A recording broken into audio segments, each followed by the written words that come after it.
ओम शांति। 27/2/2024 के परमात्मा माँ बाप प्रातः मुरली। ओम शांति। बाप दादा। मीठे बच्चे सदा बाप की याद का चिंतन और ज्ञान का विचार सागर मंथन करो तो ये नई नई पॉइंट्स निकलती रहेंगी, खुशी में रहेंगे। प्रश्न है कि इस ड्रामा में सबसे बड़े से बड़ी कमाल किसकी है और क्यों?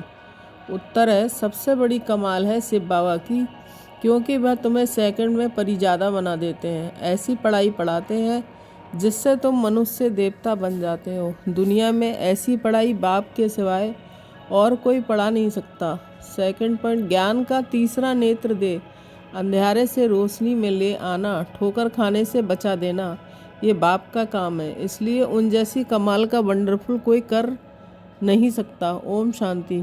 रूहानी बाप रोज़ रोज़ बच्चों को समझाते हैं और बच्चे अपने को आत्मा समझ बाप से सुनते हैं। जैसे बाप गुप्त हैं वैसे ज्ञान भी बहुत गुप्त है। किसको भी समझ में नहीं आता है कि आत्मा क्या है, परमपिता परमात्मा क्या है। तुम बच्चों की पक्की आदत पड़ जानी चाहिए कि हम आत्मा हैं। बाप हम आत्माओं को सुनाते हैं। ये बुद्धि में समझना है और एक्ट में आना है। बाकी धंधा आदि तो करना ही है। कोई बुलाएंगे तो ज़रूर नाम से बुलाएंगे, नाम रूप है, तब तो बोल सकते हैं, कुछ भी कर सकते हैं। सिर्फ ये पक्का करना है कि हम आत्मा हैं। महिमा सारी निराकारी की है।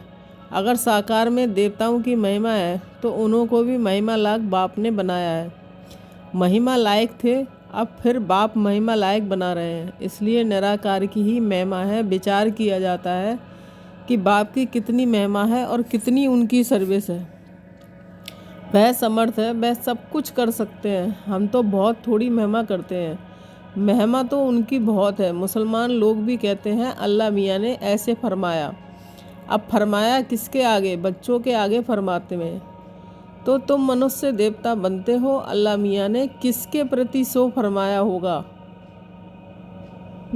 किसके प्रति तो फरमाया होगा ना। तुम बच्चों को ही समझाते हैं कि जिसका कोई को पता ही नहीं, अभी तुमको पता पड़ा है, फिर वह नॉलेज ही गुम हो जाएगी। बौद्ध भी ऐसे कहेंगे, क्रिश्चियन भी ऐसे कहेंगे, परंतु क्या फरमाया था ये किसको पता ही नहीं है। बाप तुम बच्चों को अल्फ और बे समझा रहे हैं। आत्मा को बाप की याद भूल नहीं सकती। आत्मा अविनाशी है तो याद भी अविनाशी रहती है। बाप भी अविनाशी हैं। गाते आए हैं अल्लाह मियाँ ने ऐसे कहा था, परंतु वह कौन हैं, क्या कहते थे, ये कुछ भी नहीं जानते। अल्लाह मियाँ को ठिक्कर बित्तर में कह दिया है तो जानेंगे फिर क्या। भक्ति मार्ग में प्रार्थना करते हैं। अब तुम समझते हो कि जो भी आते हैं उनको सतो रजो तमो में ही आना है। क्राइस्ट बौद्ध भी आते हैं, उनके पीछे सबको उतरना है, चढ़ने की बात नहीं है। बाप ही आकर सबको चढ़ाते हैं। सर्व का सदगति दाता एक है और कोई सदगति करने नहीं आते। समझो क्राइस्ट आया, किसको बैठ समझाएंगे। इन बातों को समझने के लिए अच्छी बुद्धि चाहिए, नई नई युक्तियाँ निकालनी चाहिए, मेहनत करनी है, रतन निकालना है। इसलिए बाबा कहते हैं विचार सागर मंथन करके लिखो, फिर पढ़ो कि क्या क्या मिस हुआ। बाबा का जो पार्ट है वह चलता रहेगा। बाप कल्प पहले वाली नॉलेज सुनाते हैं। ये बच्चे जानते हैं कि जो धर्म स्थापन करने आते हैं उनके पीछे उनके धर्म वालों को भी नीचे उतरना है। वह किसको चढ़ाएंगे कैसे? सीढ़ी नीचे उतरनी ही है। पहले सुख पीछे दुख। नाटक बड़ा फाइन बना हुआ है। विचार सागर मंथन करने की ज़रूरत है। वह कोई की सदगति करने नहीं आते हैं, वह आते हैं धर्म स्थापन करने। ज्ञान का सागर एक है और कोई में ज्ञान नहीं है। ड्रामा में दुख सुख का खेल भी सभी के लिए।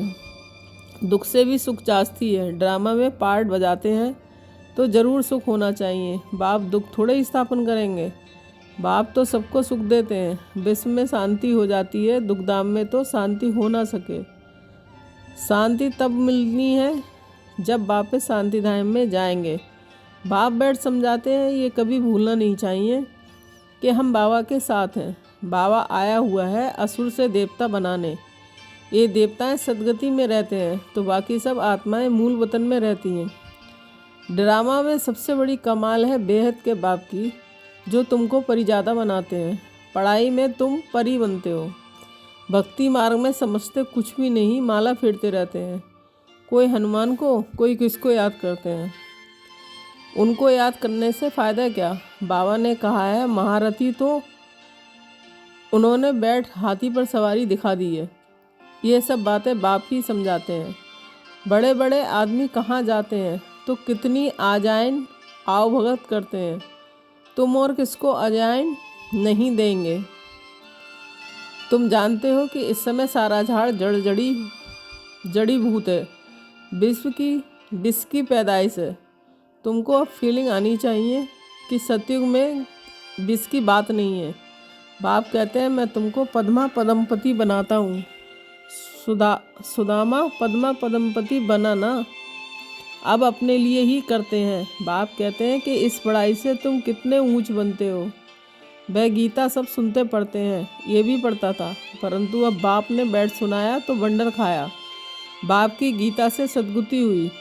ये मनुष्यों ने क्या बैठ बनाया है। कहते हैं अल्लाह मियाँ ने ऐसे कहा, परंतु समझते कुछ भी नहीं। अल्लाह कौन है।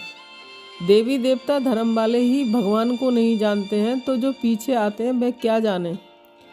सर्वशास्त्रमयी शिरोमणि गीता ही रोंग कर दी है, तो बाकी फिर शास्त्रों में क्या होगा। बाप ने जो कुछ हम बच्चों को सुनाया है वह प्रायः लोप हो गया है। अब तुम बाप से सुनकर देवता बन रहे हो। पुरानी दुनिया का हिसाब किताब तो सबको चुकतू करना है। फिर आत्मा पवित्र बन रही है, उनका भी कुछ हिसाब किताब होगा, तो वह चुकतू होगा। हम ही पहले पहले जाते हैं, फिर पहले पहले आते हैं। बाकी सब सजाएं खाकर हिसाब किताब चुकतू करेंगे। इन बातों में जास्ती न जाओ। पहले तो निश्चय कराओ कि सबका सद्गति दाता बाप है। टीचर गुरु भी वह एक ही बाप है, वह है अशरीरी। उस आत्मा में कितना ज्ञान है, ज्ञान का सागर, सुख का सागर, कितनी महिमा है। वह भी आत्मा ही आकर शरीर में प्रवेश करती है। सिवाय परमपिता परमात्मा के कोई आत्मा की महिमा कर नहीं सकते, और सब शरीरधारियों की महिमा करेंगे। यह है सुप्रीम आत्मा। बिगर शरीर आत्मा की महिमा सिवाय एक निराकार बाप के कोई की हो नहीं सकती। आत्मा में ही ज्ञान के संस्कार हैं। बाप में कितने ज्ञान के संस्कार हैं। प्यार का सागर, ज्ञान का सागर। क्या यह आत्मा की महिमा है। कोई मनुष्य की यह महिमा हो ना सके। श्री कृष्ण सतयुग का पहला नंबर प्रिंस है। बाप ही आकर बच्चों को वर्षा देते हैं, इसलिए उनकी महिमा गाई हुई जाती है। शिव जयंती हीरे तुल है। धर्म स्थापक आते हैं, क्या करते हैं। समझो क्राइस्ट आया। उस समय क्रिश्चियन तो है नहीं, किसको क्या नॉलेज देंगे। करके कहेंगे अच्छी चलन चलो। ये तो बहुत मनुष्य समझाते रहते हैं, बाकी सदगति की नॉलेज कोई दे ना सके।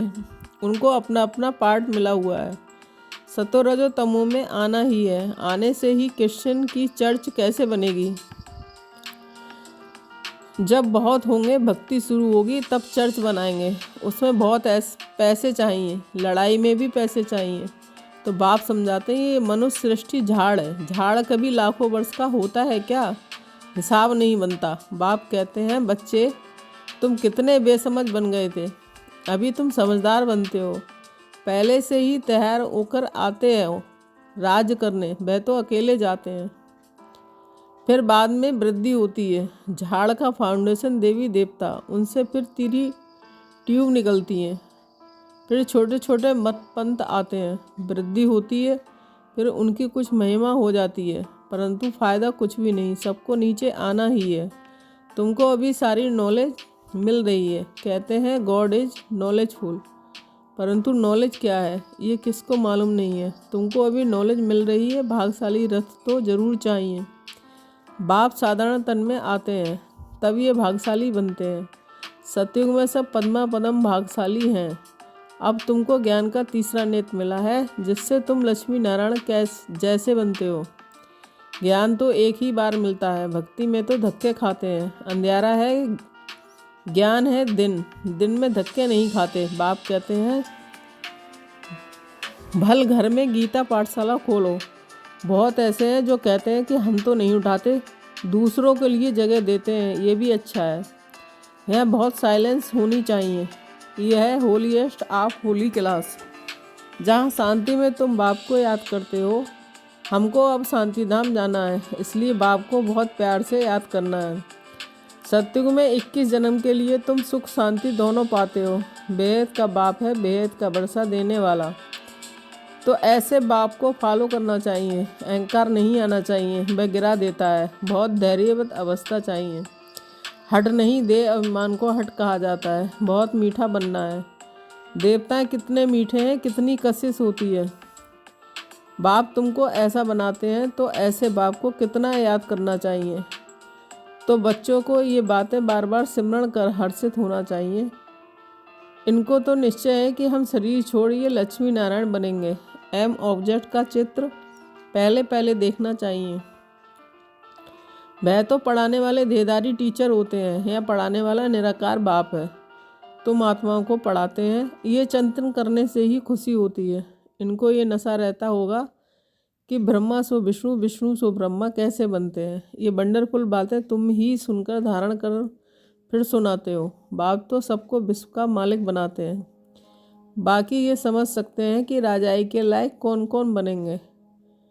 बाप का फर्ज है बच्चों को ऊंचा उठाना। बाप सबको विश्व का मालिक बनाते हैं। बाप कहते हैं मैं विश्व का मालिक बनाता हूँ। बाप इस मुख द्वारा बैठ नॉलेज सुनाते हैं। आकाशवाणी कहते हैं परंतु अर्थ नहीं समझते हैं। सच्ची आकाशवाणी तो यह है जो बाप ऊपर से आकर इस गौमुख द्वारा सुनाते हैं। इस मुख द्वारा वाणी निकलती है। बच्चे बहुत मीठे होते हैं। कहते हैं बाबा आज टोली खिलाओ। झजी बहुत टोली बच्चे। अच्छे बच्चे कहेंगे कि हम बच्चे भी हैं तो हम सर्वेंट भी हैं। बाबा को बहुत खुशी होती है बच्चों को देखकर। बच्चे जानते हैं समय बहुत थोड़ा है।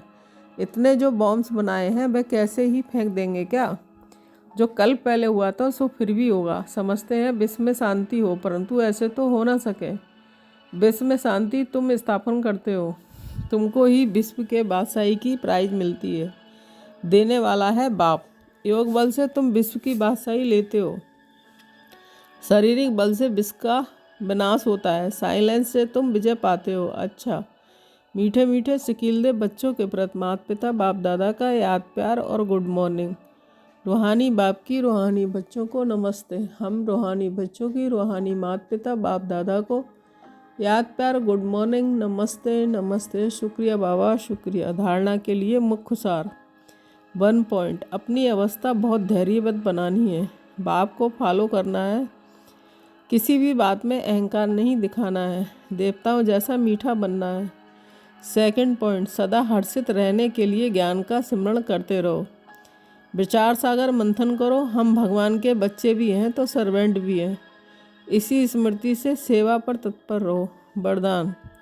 मन मनाभव के साथ मध्यजीवी भव के मंत्र स्वरूप में स्थित रहने वाले महान आत्मा भव। आप बच्चों को मन मनाभव के साथ मध्यजीवी भव का भी वरदान है। अपना स्वर्ग का स्वरूप स्मृति में रहे, इसको कहते हैं मध्यजीवी भव। जो अपने श्रेष्ठ प्राप्तियों के नशे में रहते हैं वही मध्यजीवी भव के मंत्र स्वरूप में स्थित रह सकते हैं। जो मध्यजीवी भव हैं वह मन मनाभव तो होंगे ही। ऐसे बच्चों के हर संकल्प, हर बोल और हर कर्म महान हो जाते हैं। स्मृति स्वरूप बनना माना महान आत्मा बनना।